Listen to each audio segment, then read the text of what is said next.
Hello, how are you all today? I have not spoken on this group for such a long time. I feel like I've been traveling. And then now that I'm back in Melbourne, I'm catching up with a few things. So I'm so glad to be able to take some time just to reflect on what's been happening.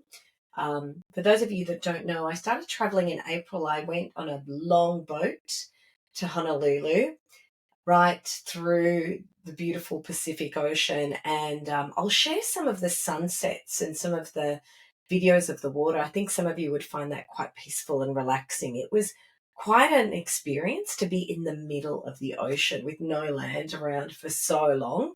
It's also very frustrating, but it was an experience, and I'm really glad that I did that. And then we landed in Honolulu and Waikiki Beach, which is heaven on earth, which is gorgeous. And then I came back to Melbourne, went to Brisbane to run a Disrupt HR event, which is an event that I'm going to now run every year. And it brings technologists and people who are working with people and culture in organizations together to look at what is the future, where are we going in terms of setting up organizations so that people can really thrive, but what's happening with the technology space as well. So we had amazing speakers, some of the presentations were about AI and how that's affecting the workplace. So we will definitely do that again next year. I had some amazing sponsors that really helped me with that. Then I came back to Melbourne for like a nanosecond, was off to Sydney to run a team coaching certification. That's part of the business that I do in team coaching.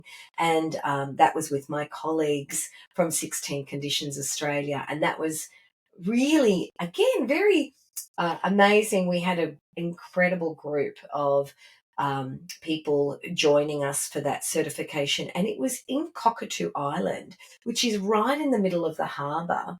I think it's about a 30-minute or 40-minute ferry ride from Central Quay, but it's such an unusual place and it's got a really long history. And yeah, it was a fascinating place, and it was so cold. It rained, and but it was we were all in it together, and we were in this really historic place again in the middle of nowhere. So it seems to me that I've been taken out of my comfort zone sometimes when I've gone into these places. But in the middle of all of that, of course, I went to Bali in May and ran the Rising to Feminine Power retreat with six amazing women and my facilitator extraordinaire, Petra, who is such a talent and brings such a core skill to the space in her background with hypnotherapy and other therapies that relate to helping women really find the core essence of power in their femininity. And what I bring an ability to hold the space and perhaps bring some of the more tangible um, things that happen for women in the workplace into some of the discussions that we have at the retreat. So the retreat was amazing. We had 5 nights, 6 days. We released, we cried, we laughed, we had amazing fun experiences, and we had very deep um, healing experiences too. So I'll keep sharing um, as I go the rest of the week, and going into next week. I'll share some snippets of the retreat because it's really difficult to talk about the retreat in its entirety, and in some ways, you've got to experience it. One of the things that we're right in the middle of now is conducting the 3 group sessions that happen after the retreat, and I do one-on-ones with people who want that. And Petra offers some discounts to her therapeutic practice as well. So we try to set these structures up so that people continue to do the work after the retreat. Because what happens, you go on retreat, you feel amazing afterwards. And actually, most of the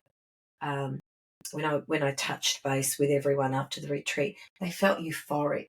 they felt like something had shifted. Some of the women were saying that particularly their friends noticed that they were glowing, that there was something different. They felt more centered. One of the women said her business was flowing. There was more things flowing into and through her door. Another woman was came home and had a more connected experience with her partner. Another woman came home and had a bit of a disruption with her partner, but that was part of her releasing her voice, which had been hidden. And that was a commitment that she had made during the retreat. Another woman was facing some real conflict, some really tough things back at home. Another one facing tough things in the workplace. But again, with this newfound support from other women in the group, but also some of the newfound support from releasing some of the things that no longer serve us. That's what happens at retreat. And then integrating it into life. And for me, the integration is important because I think as seekers, we can sometimes look for things and we grab that and we grab that and we grab that, but we don't spend the time integrating or bringing it back to our lives, back to our day to day. And if you don't integrate, then you're just grabbing this surface, the shiny bits from what you've been perhaps taught or what you've learned or the insight, but you need to bring that in so that it creates lasting change. And that's why after the retreat, I structure in 3 group sessions that we have over usually every fortnight to every month. So it can go for up to 3 months after the retreat so that we're continuing to do the work. And it's work, it is. It's an investment in yourself. Firstly, the retreat is an investment. Anything you do when you're bringing some of the learnings into your life is an investment. The contribution you make to other people's learning is an investment too, because often, we learn so much by contributing to other people's learning as well. That's, never underestimate that. That's incredible. It's all an investment. But what we want to do is integrate that into our lives. And sometimes that means stopping, journaling, talking, whatever medium that is for you, finding a quiet space in your mind to really ask your question around, what does this mean for me? And there is a question you need to ask when you do that. And that's why you need to sometimes get quiet. So to help me do that, I remembered a beautiful story from a book that I always refer to other people. It's a book called Women Who Run with the Wolves, and it's by Clarissa Pinkola Estes. I think she wrote it in the 70s. It was one of those books that changed my life. A woman gave me the book when I was in my 20s. I actually write about this in chapter 1 of my book, Rising to Feminine Power, because it was such a life-changing experience. And so what I wanted to do was read you a story from her book, which kind of explains what we need to do when we're reflecting and integrating. And explain some of the work and sometimes why the work is hard, but also why it's so rewarding. So sit back. I'm going to do the storytelling thing. So sit back, get comfortable. You might have a glass of water or a hot cup of tea because it's cold in Melbourne. Or if you're in summertime, you might have something cool. Sit back, relax. You might want to close your eyes. And I'm going to tell you a story. And this story is called The Wolf's Eyelash. If you don't go out in the woods, nothing will happen and your life will never begin. Don't go out in the woods, don't go out, they said. Why not? Why should I not go out in the woods tonight, she asked. A big wolf lives there who eats humans such as you. Don't go out in the woods, don't go out, we mean it. Naturally, she went out. She went out in the woods anyway, and of course she met the wolf, just as they had warned her. See, we told you, they crowed. This is life, not a fairy tale, you dolts, she said. I have to go out to the woods. I have to meet the wolf, or else my life will never begin. But the wolf she encountered was in a trap. In a trap this wolf's leg was in. Help me! Oh, help me! Ay, cried the wolf. Help me! Oh, help me! He cried. And I shall reward you justly. For this is the way of wolves in tales of this kind. How do I know you won't harm me? She asked. It was her job to ask questions. How do I know you will not kill me and leave me lying in my bones? Wrong question, said this wolf. You'll just have to take my word for it. And the wolf began to cry and wail once again and more. Oh, ay. There is only one question worth asking, fair maiden. Were I so? Oh, you wolf, I'll take a chance. All right, here. And she sprang the trap, and the wolf drew out its paw, and this she bound with herbs and grasses. Oh, thank you, kind maiden, thank you, sighed the wolf. And because she had read too many of the wrong kind of tales, she cried, Go ahead and kill me now, and let us get this over with. But no, this did not come to pass. Instead, this wolf put his paw upon her arm. I am a wolf from another time and place, said he, and plucking a lash from his eye, gave it to her and said, Use this and be wise. From now on, you will know who is good and not so good. Look through my eyes and you will see clearly. For letting me live, I bid you live in a manner as never before. Remember, there's only one question worth asking, fair maiden. Why the soul? So she went back to the village, happy to still have her life.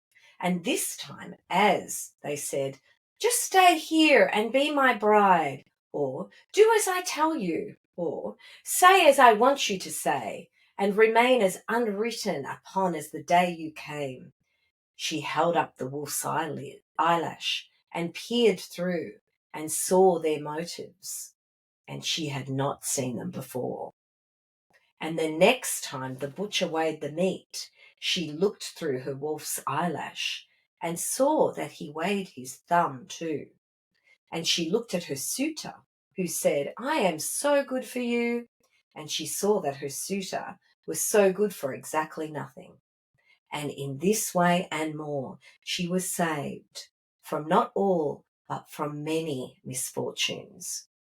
But more so in this new seeing, not only did she see the sly and the cruel, she began to grow immense in heart, for she looked at each person and weighed them anew through this gift from the wolf she had rescued. And she saw those who were truly kind, and went near to them, and she found her mate, and stayed all the days of her life. She discerned the brave, and came close to them. She apprehended the faithful and joined with them. She saw bewilderment under anger and hastened to soothe it. She saw love in the eyes of the shy and reached out to them. She saw suffering in the stiff-lipped and courted their laughter. She saw need in the man with no words and spoke for him. She saw faith deep in the woman who said she had none, and she rekindled hers from her own. She saw all things with her lash of wolf, all things true, all things false, all things turning against life, all things turning toward life, all things seen only through the eyes of that which weighs the heart with heart and not with mind alone. This is how she learned what is true and what they say, that the wolf is the wisest of all. And if you listen closely, the wolf in its howling is always asking the most important question. not where the next food is, not where the next fight is, not where the next dance is, but the most important question in order to see into and behind, to weigh the value of all that lives. Why the soul? Why the soul? Where is the soul? Where is the soul? Go out in the woods, go out. If you don't go out in the woods, nothing will ever happen and your life will never begin. Go out in the woods, go out. Go out in the woods, go out. Go out in the woods, go out. Excerpt from The Wolf's Eyelash, an original prose poem by C.P. Estes, copyright 1970, from the book Rowing Songs for the Night Sea Journey, Contemporary Chants. Thank you for listening to my story. Let me know how that went for you and where you see the wolf's eyelash.